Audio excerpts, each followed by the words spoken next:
C'est quoi exactement la GADEV et pourquoi l'État gabonais a-t-il décidé de la créer? La GADEV, c'est l'Agence gabonaise pour le développement de l'économie verte. Cette agence a été créée par le chef de l'État en janvier 2025 pour répondre à un constat simple.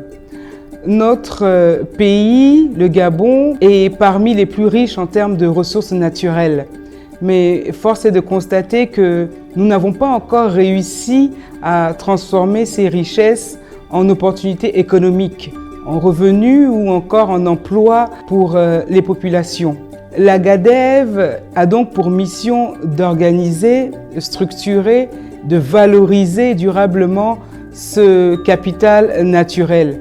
C'est donc un outil stratégique pour notre État qui nous permettra de faire de l'écologie non plus uniquement un outil de préservation de notre environnement, mais de valorisation, de monétisation et d'opportunités économiques. Comment la GADEV transforme-t-elle la protection de l'environnement en opportunités économiques pour le Gabon? La GADEV a, je vous le disais tout à l'heure, pour mission la valorisation de notre capital naturel. On peut citer 3 sous-activités de cette mission. La première, le développement de la filière des PFABO, des produits forestiers autres que le bois d'œuvre.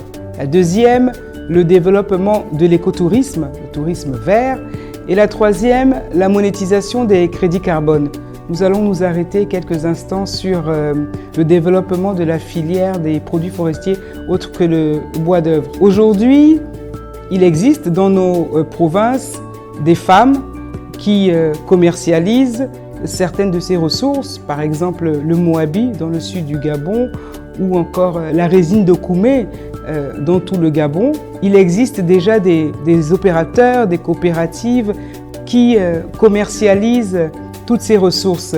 Mais cette commercialisation ne leur permet pas aujourd'hui de vivre de leur activité. Pourquoi? Parce que la loi n'encadre pas les activités autour de ces filières. Ce que la GADEV va donc faire, c'est mettre en place les stratégies, les mécanismes qui vont nous permettre de créer toute la chaîne de valeur autour de la commercialisation de ces produits de la forêt pour permettre à nos mamans, à nos sœurs, à nos frères qui travaillent déjà dans le secteur de pouvoir en vivre, afin de leur permettre aussi de commercialiser ces produits au prix juste.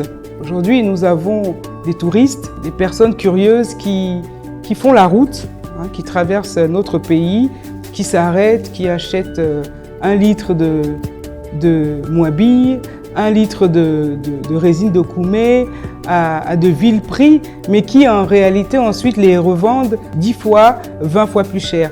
La GADEV va donc s'assurer que ces populations bénéficient enfin des réelles retombées liées à leur activité. Parce que la réalité, c'est que c'est dans notre pays que nous ne sommes pas très à l'aise, que nous ne connaissons pas réellement la valeur de tout ce potentiel.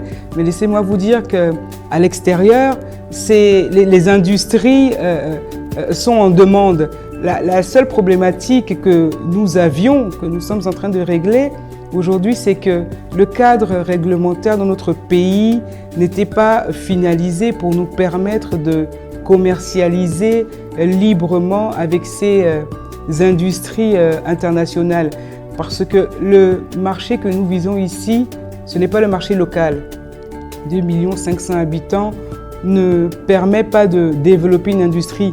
C'est le marché international que nous prospectons.